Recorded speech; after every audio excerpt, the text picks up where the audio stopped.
that work for you? Why is there tire smoke coming out of the trunk? Well, that, sir, is where the trunk has holes in it. Yeah, she drives good. Look at that quarter panel over there. Oh, God. This car's smoking. Look at the smoke coming out of the roof. We have two different demographics being here. Okay, y'all are cracking me up. Those are the men behind the Discovery show Fast and Loud, which premiered its second season just 2 days ago.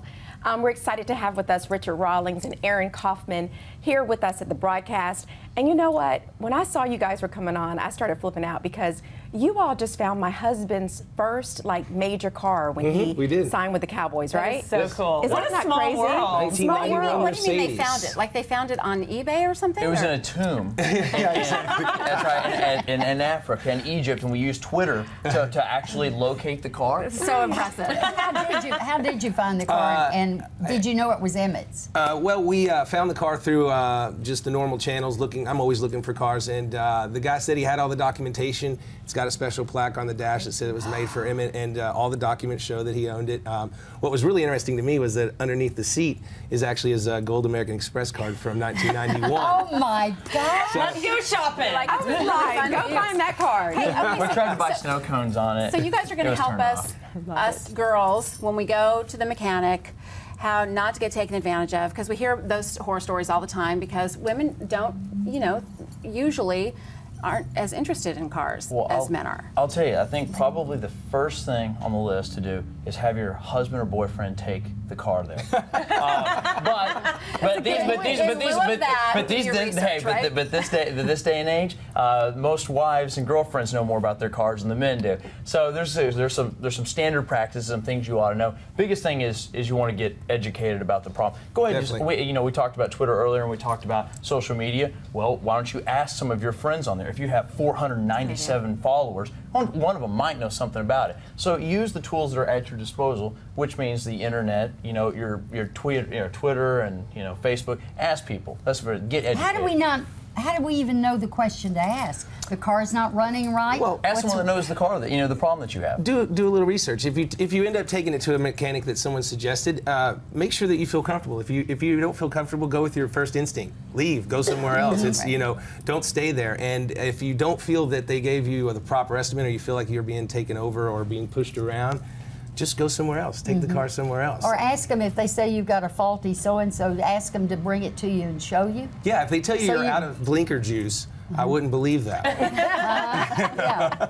But, just if you don't feel comfortable, leave and go somewhere else. And then don't ever do the upsell. Do you want the warranty? Do you want the warranty on this? The add-on stuff. It's like when you go to the makeup counter, they do the same thing. Oh, you need the brush cleaner. You need a new brush. Right. They have add-ons at the makeup counter. Yeah.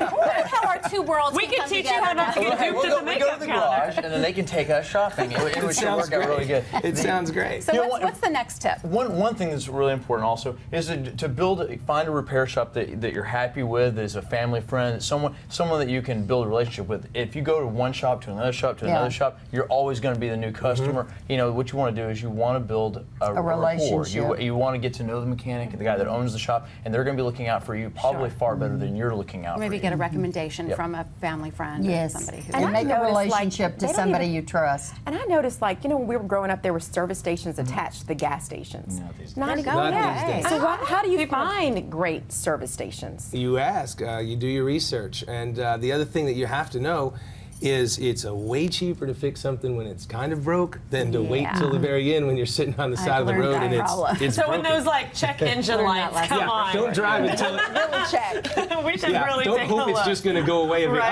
That'll go back off. It came on its own. So Usually when address it goes it back right. off, worse things are about to happen. Address it right when you think that there's a problem. Exactly. Stay on top of it. Stay on your preventive maintenance. Change your oil. Check your tires. Do all those Do things. your research. All those. How about those good a things. kit that we should carry, if your tires go flat, maybe an emergency pump, or they make those, they sell Personally, them. y'all are all beautiful ladies. I would get something like AAA or somebody that's going to take care of you, so that you can just make a phone call.